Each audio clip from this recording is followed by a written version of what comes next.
Varicose veins తో బాధపడుతున్నారా? భారతదేశంలోనే బెస్ట్ ట్రీట్మెంట్ అందించే ఏకైక hospital Avis. Welcome to Suman TV. నేను మీ సుమన్ టీవీ. జనరల్గా వైఫ్ అండ్ హస్బెండ్ రిలేషన్షిప్కి సంబంధించినటువంటి వాటిలో కనుక మనం చూస్తే ఈ బంధం విడిపోవడానికి రెడీగా ఉంది అని చెప్పేటువంటి సంకేతాలు ఏంటి? చాలామంది జాగ్రత్త పడతారు అనేటువంటి ఉద్దేశంతోనే ఈ వీడియో చేయడం జరుగుతుంది. కొన్ని సంకేతాలు డెఫినెట్గా ఉంటాయి. అంటే వైఫ్ అండ్ హస్బెండ్లో ఎవరో ఒకళ్ళు అయితే డెఫినెట్గా ఆ రిలేషన్షిప్ని వేరే వాళ్ళ పాకెట్లోకి వేయడానికి రెడీగా ఉంటారు. సో అటువంటి సందర్భాలు ఎక్కువ చూస్తూ ఉంటాం. మనం ముందుగానే అవేర్నెస్ తోటి ఎలా జాగ్రత్తలు పాటించాలి అనేటువంటిది ఈరోజు మనతో పాటు హైకోర్టు అడ్వకేట్ అలగిరి రవీంద్రనాథ్ గారు ఉన్నారు. అది వారి మాటలు తెలుసుకుందాం. Hello sir.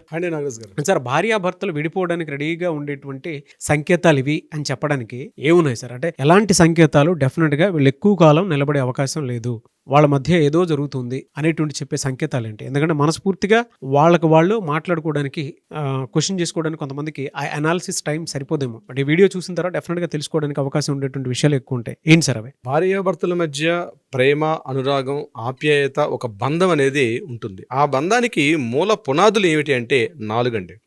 1 ప్రేమ, నమ్మకం, బాధ్యత, గౌరవం.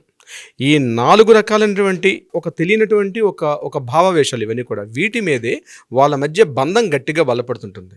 ఈ 4గిట్లో ఏ ఒక్కటైనా కాస్త బలహీనపడినా మొత్తం ఎంటైర్ బంధాన్ని మొత్తం కూడా బలహీనమయ్యే అవకాశం ఉంటుంది. అయితే ఈ 4 బంధాలు మొదట్లో ఎలా ఉంటుందంటే భార్యాభర్తల్లో ఒకరికొకరిని 2 రకాల భాషలు ఉంటాయండి. ఒక వ్యక్తుల మధ్య అంటే ఆపోజిట్ జెండర్స్ మీద 2 రకాల భావాలు ఉంటాయి. ఒకటి శారీరక భాష, రెండోది మానసిక భాష. శారీరక భాష ఎలా ఉంటుందంటే మొదట్లో భార్యాభర్తలు పెళ్ళైన కొత్తలో ఎలా ఉంటారంటే తమ బాడీ లాంగ్వేజ్ ద్వారా ఫ్లెక్ట్ చేస్తూ ఉంటారు తన ఆపోజిట్ జెండర్ మీద. అంటే భార్యకి భర్త కావచ్చు, భర్తకు భార్య కావచ్చు. తన కళ్ళు, అలంకరణ, శారీరక భాష, ఈ యొక్క 3 రకాల వ్యక్తులతో వ్యక్తపరుస్తుంటారు తమ ప్రేమని. అంటే కళ్ళు ఏం చేస్తుంటే అంటే ఏ 10 మందిలో ఉన్నప్పటికి కూడా తన భర్త ఎక్కడున్నాడు, తన ఆ టైంకి భర్త తిన్నాడా లేదా, తను చూసేటప్పుడు కళ్ళల్లో ఒక మెరుపు కనిపిస్తుంటుంది నాగరాజు గారు. ఒకటి ఏదో తెలియని ఒక అలౌకికమైన ఆనందం. ఎంతమందిలో ఉన్న, 10 మందిలో ఉన్న, 100 మందిలో ఉన్న తెలియనటువంటి ఒక ఎక్కడున్నాడు సెర్చ్ చేస్తుంటాయి. ఆ కళ్ళు కనబడుతూ ఉంటాయి, ఆ పరిశీలిస్తుంటాయి. అలంకరణ, తన ఆపోజిట్ జెండర్కి ఏది ఇష్టం. ఇది నేను చెప్పేది ఓన్లీ ఒక స్త్రీల విషయం కాదండి. స్త్రీలకు పురుషులు, పురుషులకు స్త్రీలు కూడా. అదే తన ప్రేయస్ ఎక్కడ ఉందని చెప్పి పెళ్లికి ముందు నేను చెప్తున్నానండి. పెళ్లికి ముందు ప్రేయసి ప్రేమికులుగా ఉన్నటువంటి వ్యక్తులు లేదా అరేంజ్ మ్యారేజ్ చేసుకున్న వాళ్ళైనా సరే ఎలా ఉంటాయంటే ఒకరి కళ్ళు ఒకరిని పరిశీలిస్తూ ఉంటాయి. ఇది ఒకరికొకరు నేను చెప్తాను. ఇది సేమ్ టైం అలంకరణ. ఒకరిని ఫ్లడ్ చేయడం కోసం చెప్పి తన యొక్క అప్పటి వరకు ఉన్నటువంటి తన బాడీ లాంగ్వేజ్లో మార్పులు వస్తాయి. అలంకరణ మీద శ్రద్ధ పెడతారు. తమకి ఏది ఇష్టమైన వస్తువులో అవి అలంకరణ చేసుకుంటూ వస్తారు. ఇది శారీరక భాష. మానసిక భాష మరొకటి ఉంటుంది. ఆ మానసిక భాష బిఫోర్ ఉంటుంది. మానసిక భాషలో మెల్లమెల్లగా ఎప్పుడైతే వాళ్ళ ఆప్యాయత, ఆ బంధం, ఆ రిలేషన్షిప్లు ఎప్పుడైతే పోగొట్టుకుంటారో తెలియనటువంటి ఒక గ్యాప్ ఏర్పడిపోతుంటుంది.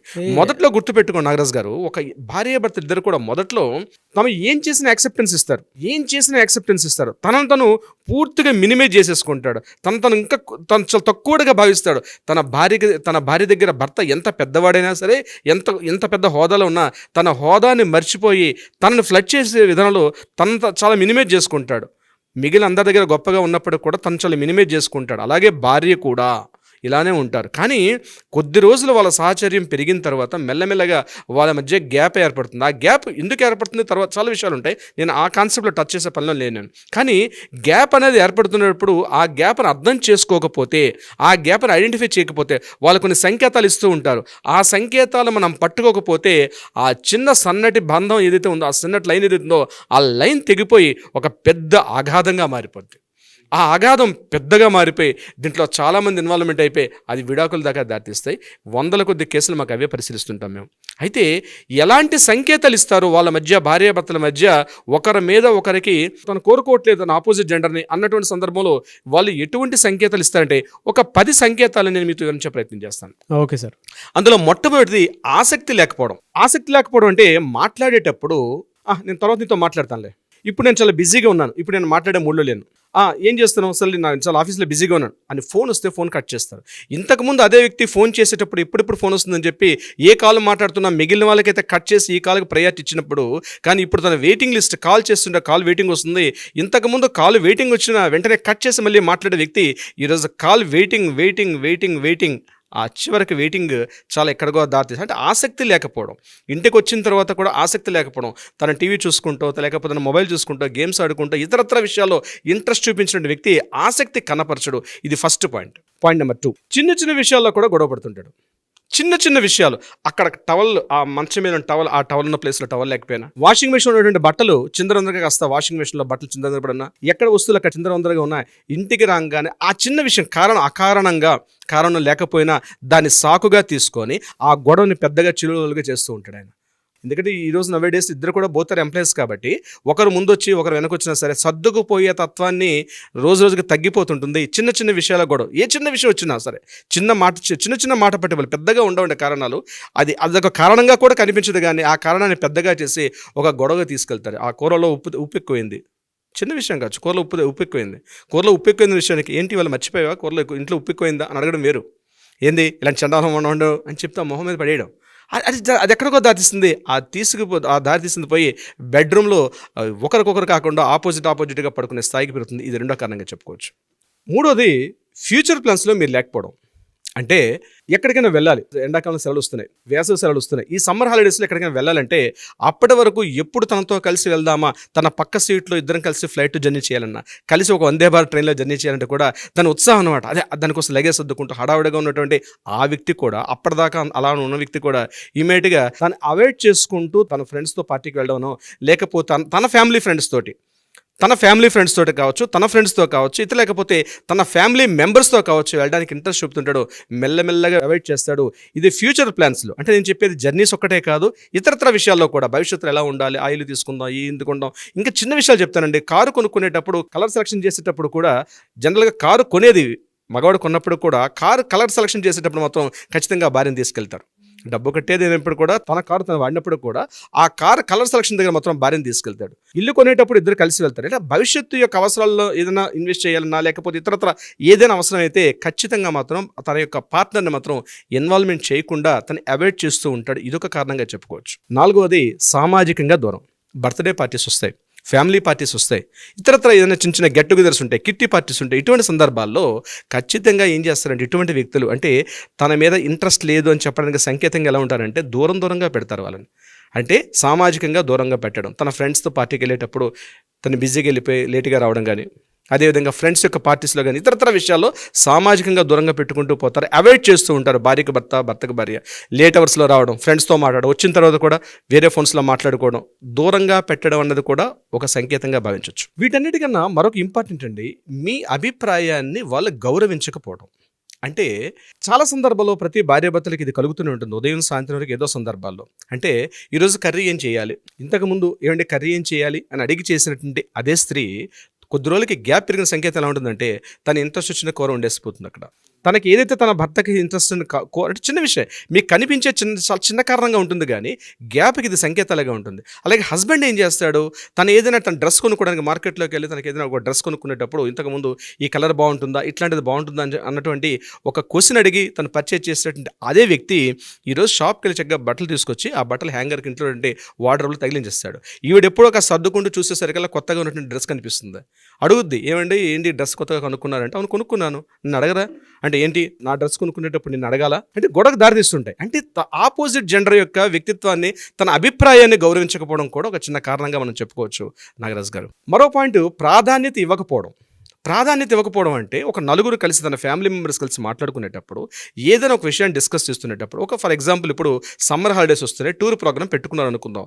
టూర్ ప్రోగ్రామ్ పెట్టుకునేటప్పుడు ఎక్కడికి వెళ్ళాలి, ఏ డెస్టినేషన్కి వెళ్ళాలి, ఏ విహార స్థలానికి వెళ్ళాలి, సమ్మర్ క్యాంప్ ఎక్కడికి వెళ్ళాలి, సిమ్లా వెళ్ళాలా, కులు వెళ్ళాలా, మనాలి వెళ్ళాలి, లేకపోతే అవుట్ స్టేషన్కి వెళ్ళాలా, ఇటు స్విట్జర్లాండ్కి పోవాలి, వాళ్ళ బడ్జెట్ని బట్టి. ఇక్కడ అభిప్రాయాన్ని గౌరవించకపోవడం, తన డెసిషన్ తీసుకోవడం, మేల్కి ఫిమేల్ కావచ్చు, ఫిమేల్కి మేల్ కావచ్చు. అంటే భర్తకు భార్యకి భర్త, నేను మా ఫ్రెండ్స్తో కలిసి ఈసారి సిమ్లా టూర్కి వెళ్తున్నాను అంటుంది ఆవిడ. సింపుల్గా వీడు ఒక్కసారి వాడు పిడుగుపడినట్టు ఫీల్ అయిపోతాడు వీడు. అంటే ఇది ఒక సంకేతంగా గుర్తుపెట్టుకోవాల్సిన అవసరం ఉంది. అంటే మీ యొక్క అభిప్రాయాలను గౌరవించకుండా ఇండివిజువల్గా అభిప్రాయాలను తీసుకుంటారు వాళ్ళు. ఇది కూడా ఒక మేజర్ ఒక ప్రాబ్లంగా చెప్పుకోవచ్చు. సహజమైన సంభాషణలు వారిద్దరి మధ్య తగ్గిపోతాయి నాగరాజ్ గారు. సహజంగా ఉన్న సంభాషణలు అంటే చిన్న చిన్న సిల్లీ జోక్స్, డైనింగ్ టేబుల్ దగ్గర కూర్చొని మాట్లాడుకునేటప్పుడు సిల్లీగా మాట్లాడుకుంటారు. అవును. అంటే మీకు కొద్దిగా భార్యాభర్తలు కదా, ఆమె ఆ డైనింగ్ టేబుల్ దగ్గర కూర్చొని ఏదో ఒక శారీ కట్టుకుంటే అట్లా వెళ్ళేటప్పుడు ఆమె నడుంగి వెళ్ళడం కావచ్చు, లేకపోతే ఆమె కాస్త ఆ కలర్ వేసుకునేటప్పుడు కాస్త చిలిపిగా ఒక సెటరికల్గా మాట్లాడడం కావచ్చు, లేకపోతే ఆమె హెయిర్ స్టైల్ని కామెంట్ చేస్తూ మాట్లాడడం. అంటే అది కామెంటే, కానీ సెటరికల్ కామెంట్ ఉంటుంది. అంటే హర్ట్ చేసే విధంగా ఉండదు, కానీ ఆ చిన్న చిన్న సంభాషణలు, అంటే వాళ్ళిద్దరూ ఉన్నటువంటి ఒక రొమాంటిక్ ఫీలింగ్ ఉంటుంది భార్యాభర్తలు అంటే. ఆ రొమాంటిక్ ఫీలింగ్ అనేది తగ్గిపోతుంది. ఏముండదు, పెట్టావా టేబుల్ మీద, తిన్నావా వెళ్ళిపోయావా, నేను వచ్చాను నువ్వు వచ్చావు, నువ్వు తినేసి నీ ప్లేట్ ఇక్కడ పడేసి వెళ్ళిపో, ఇంట్లో పని ఆమె వస్తుంది క్లీన్ చేసుకుంటే వెళ్ళిపోతుంది, ఇంతే. నన్ను ముట్టకు నామాల కాకి, నీ పని అంతే నా పని ఇదే. అంటే చిన్న చిన్న సంభాషణలు అన్నవి కూడా దూరం అయిపోతాయి. ఆ ఫీలింగ్ కనిపిస్తూ ఉంటుంది. ఎప్పుడైతే ఆ సంభాషణకు దూరం అయ్యాడో అతను ఆ పర్సన్ ఆపోజిట్ జెండరు మీరు స్టార్టింగ్ అన్నట్టుగా వేరే వాళ్ళ పాకెట్లోకి వెళ్తున్నట్టుగా ఒక సంకేతం అయితే ఇస్తూ ఉంటారు ఆ చిన్న చిన్న సంభాషణలు. ఎప్పుడైతే అదే ఇంతకుముందు పెళ్ళైన కొత్తలో చిన్నగా నడుంగిలితే కూడా అందరూ నవ్వి వెళ్ళిపోయి అదే అమ్మాయి ఇప్పుడు ఇలా చేస్తే చాచిపెట్టి కొడుతుంది ఆమె.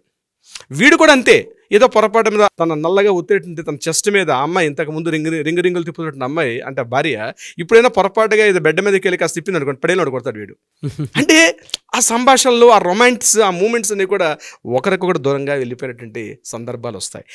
చివరి పాయింట్ చాలా ఇంపార్టెంట్ పాయింట్ కూడా నాగరాజు గారు, ముఖ్యంగా ఎప్పుడో జరిగిపోయిన పాత విషయాలు, ఎప్పుడో సంవత్సరాలకో 2 సంవత్సరాలకు 3 ఏళ్ళకో జరిగిపోయినటువంటి పాత విషయాలను గుర్తుకు చేస్తూ నువ్వు ఆ సందర్భంలో అంత చెత్తగా బిహేవ్ చేసావు, నీకు బుద్ధి లేదు, నీకు సెన్స్ లేదు, నన్ను అట్లా కామెంట్ చేసావు అని గుర్తు చేసి మరి ఒకరినొకరు నిందించుకోవడం.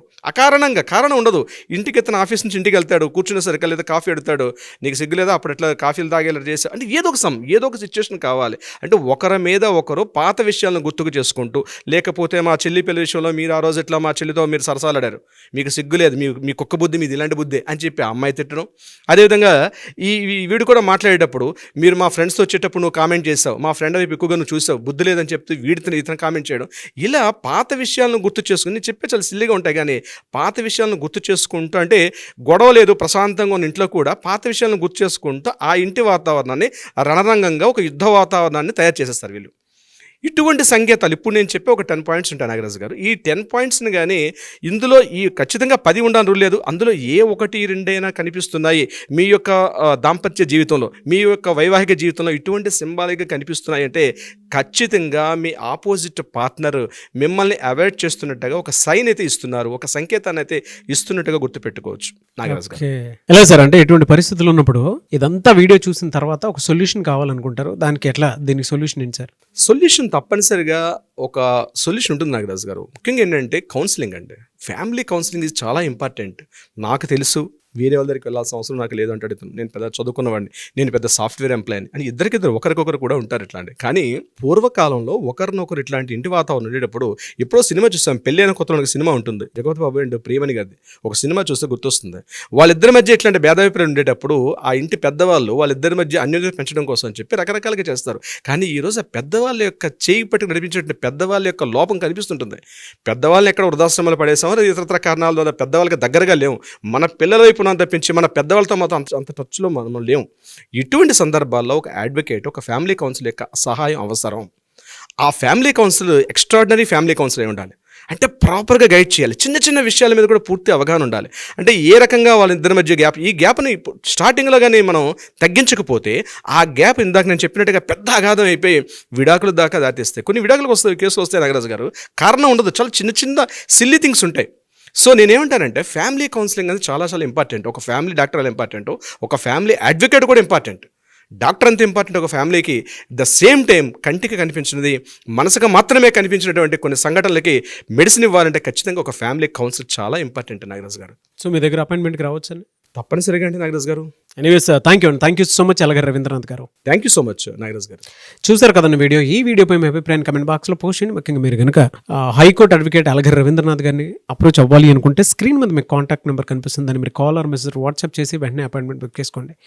ఈ వీడియో లైక్ చేయండి, షేర్ మాత్రం తప్పకుండా చేయండి. ఇలాంటి మరిన్ని వీడియోస్ కోసం మా ఛానల్ ఫాలో అవ్వండి. Thank you.